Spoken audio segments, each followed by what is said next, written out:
Hello students, मेरा नाम है अरुण शर्मा। आप सभी का अरुण कोचिंग क्लासेस में बहुत बहुत स्वागत है।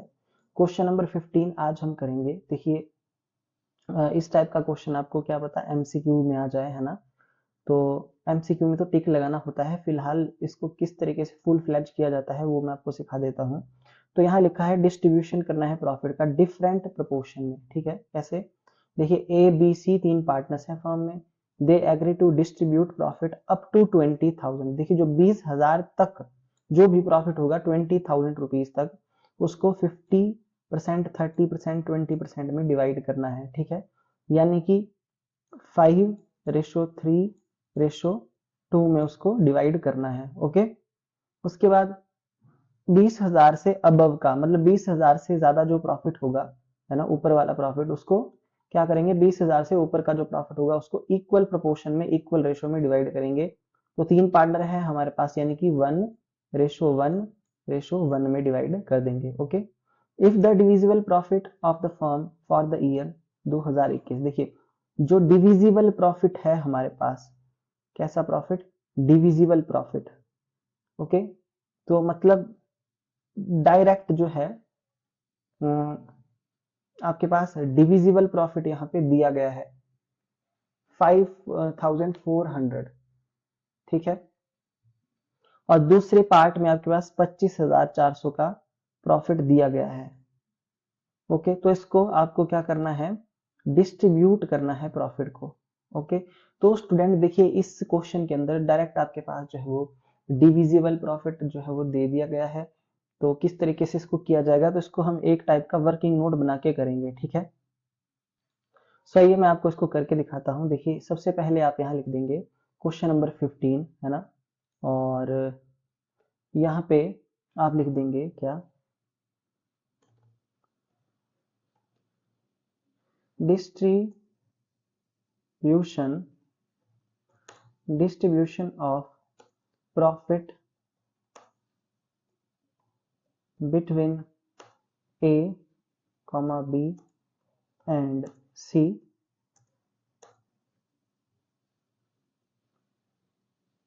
है ना, इन डिफरेंट प्रोपोर्शंस, है ना।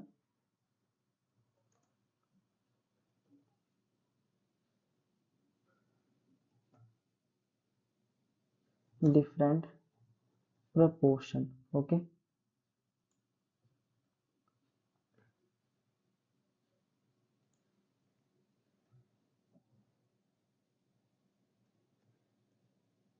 सो यहाँ पे हमारे पास क्या क्या दिया गया है? देखिए, 50%, 30%, यानी कि 5:3:2 में। ओके, तो ये मैंने कैसे निकाला मैं आपको बता देता हूँ। तो जो है हमारे यहाँ पे देखिए, फर्स्ट केस के अंदर और सेकंड केस के अंदर कैसे निकालेंगे इसको तो मैं आपको बता दूंगा। ठीक है, तो यहाँ हम लिख देंगे, देखिए, केस नंबर 1 डाल के इस तरीके से। ठीक है, व्हेन प्रॉफिट प्रॉफिट जो है वो रुपीज, पूरा लिख देंगे, when divisible profit, when divisible profit जो है हमारा, डिविजिबल प्रॉफिट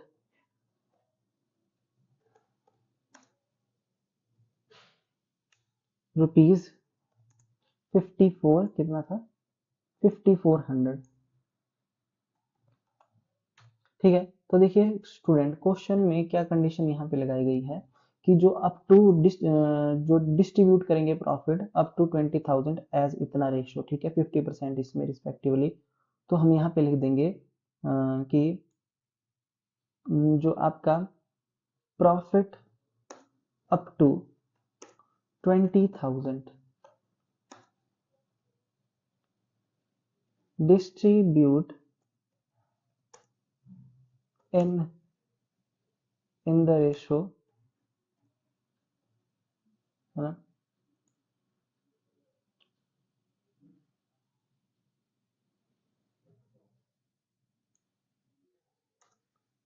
50%, है ना, कॉमा 30%, और ये कॉमा 20%, है ना।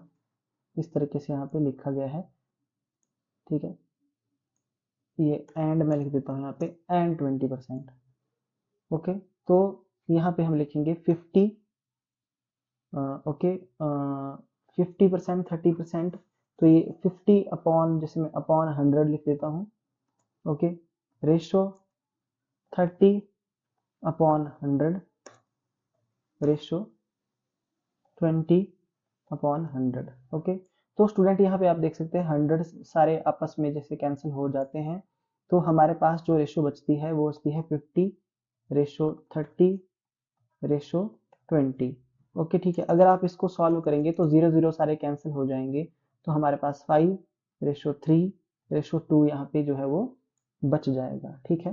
तो स्टूडेंट यहाँ पे बात क्या है कि जो 20,000 तक का प्रॉफिट है, तो ये तो हमारे पास 5400 रुपीज है, तो ये सारा का सारा किस रेशो में डिवाइड होगा, ठीक है। सो यहाँ पे लिख देंगे, so profit rupees 5400 will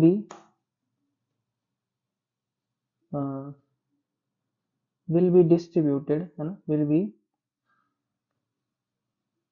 distributed in 5 ratio 3 ratio 2,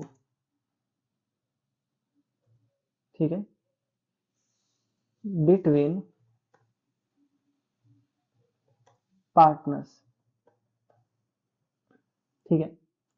सो यहाँ पे लिख देंगे जो है एज ए का प्रॉफिट क्या होगा, ए का प्रॉफिट यहाँ पे हम लिख देंगे 5400 मल्टीप्लाई बाय 5 अपॉन, यहाँ पे देखिए 5 3 8 9 10 है ना, तो 10, ठीक है, इज इक्वल टू हमारे पास यहाँ पे कितना आ गया, ये 5400 मल्टीप्लाई बाय 5 डिवाइड बाय 100, तो एक बार मैं फिर से कर देता हूँ, multiply by 5 divided by 10, sorry divided by 10 होगा 2700, जो है 2700 रुपये जो है वो ए का प्रॉफिट है, ठीक है। बी का जो प्रॉफिट कितना है, बीस profit is equal to 5400 multiply by 3 upon 10, तो यहाँ पे हमारे पास 5400 डिवाइडेड बाय 10 मल्टीप्लाई बाय 3 1620 रुपये। और सी का जो प्रॉफिट है, C is profit is equal to 5400 multiply by 2 upon 10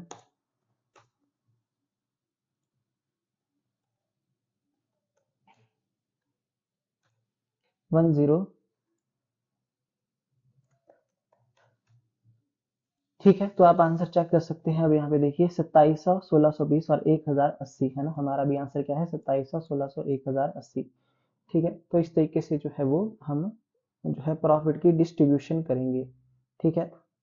तो इस तरीके से आपको लिखना पड़ेगा, ठीक है। इसके आगे यहाँ पे चाहे आप एक और वर्ड लिख सकते हैं कि कैलकुलेशन, है ना, calculation of distribution of profit between A B and C in different proportion. तो ये था केस नंबर 4, ये केस नंबर सॉरी 1, है ना। इसके बाद यहाँ पे केस नंबर मैं 2 लिख देता हूँ। तो देखिए केस नंबर 2 कैसे लिखेंगे, तो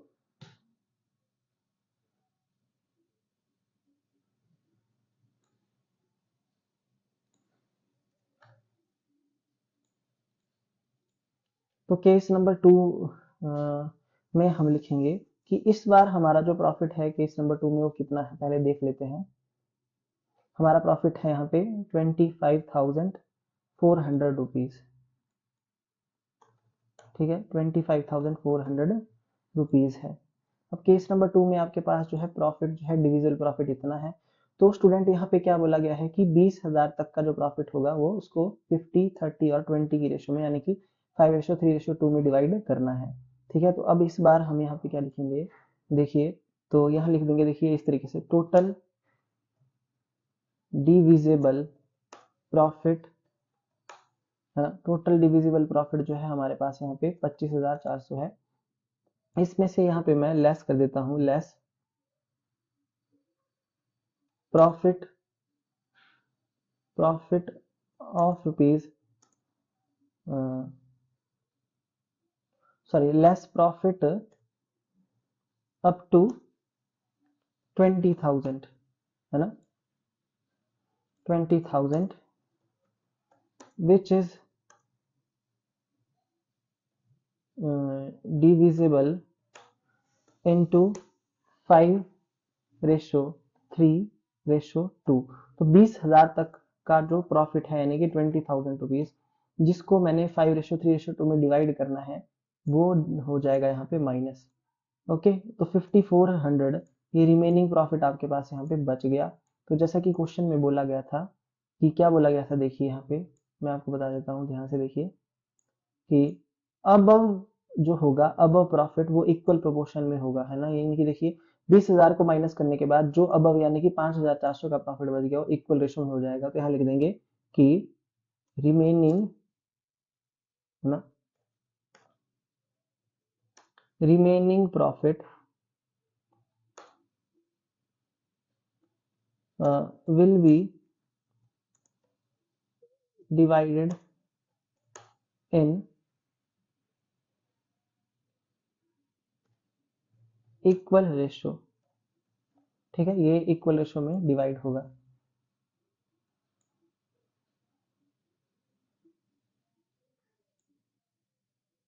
ठीक है, तो अब इसको हम जो है वो करके दिखाएंगे। देखिए किस तरीके से करेंगे। तो तो एज प्रॉफिट यहाँ पे लिख देंगे, as profit is equal to, तो 20,000, है ना, मल्टीप्लाई बाय, देखिए यहाँ पे मल्टीप्लाई बाय, जैसा कि मैंने बोला है 20,000 तक का प्रॉफिट 5:3:2 में डिवाइड होगा। तो 5 अपॉन यहाँ पे 10 करेंगे, है ना, प्लस यहाँ पे कर देंगे ये जो 5400 है, ये वाला प्रॉफिट भी है 5400, मल्टीप्लाई बाय इक्वल रेशो की बात की गई है ना स्टूडेंट, यहाँ पे इक्वल रेशो की बात की गई है। तो इक्वल रेशो यानी कि 1, है ना, रेशो 1:1। ओके, 1:1 में जो है वो डिवाइड करना है हमको।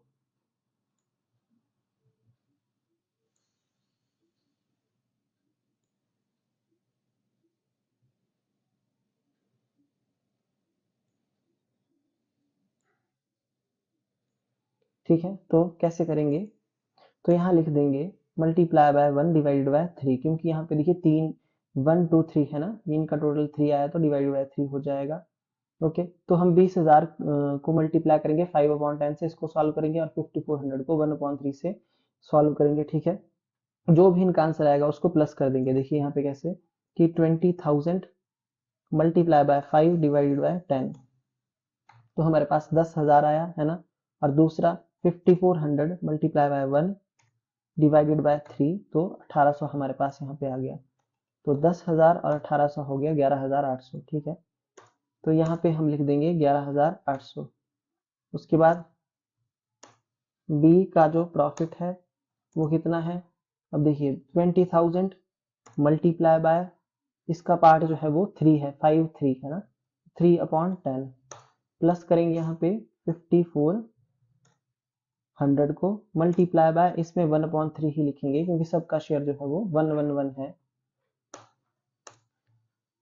सो अगर आप 20,000 मल्टीप्लाई बाय 3/10 करते हैं तो उसको सॉल्व करेंगे तो आपके पास कितना आएगा, देखिए 20,000 मल्टीप्लाई बाय 3 डिवाइडेड बाय 10, 6,000 है ना, 6,000 है ना, और साथ में 5400 को 3 से डिवाइड करेंगे तो यहाँ पे आ जाएगा 1800। तो 6,000 यहाँ पे आ गया, 6,000 ये वाला और 1800 ये वाला, तो टोटल यहाँ पे बाहर लिख देंगे 7,800। उसके बाद C's profit is equal to 20,000 multiply by 2/10 plus करेंगे 5400 मल्टीप्लाई बाय 1 डिवाइडेड बाय 3, तो इज इक्वल टू ये कितना हो जाएगा, देखिए 4,000 यानी कि 5,800। ओके, अब जो है हम अपना आंसर चेक कर लेते हैं कि हमारा आंसर जो है वो कितना एक्यूरेट आया है। ठीक है, देखिए तो पहले का है 11,800, 7,800, 5,800। ठीक है, तो हमारा कितना है 11,800, 7,800, 5,800। ठीक है, तो दोनों केसों के आंसर मैंने आपको निकाल के दिखा दिए। ओके, तो इस तरीके से जो है ये क्वेश्चन होना था। ठीक है, सो आई होप आपको ये जो है वो समझ में आ गया होगा। तो आज के लिए इतना ही स्टूडेंट, इस वीडियो को बार बार देखें। Thank you so much.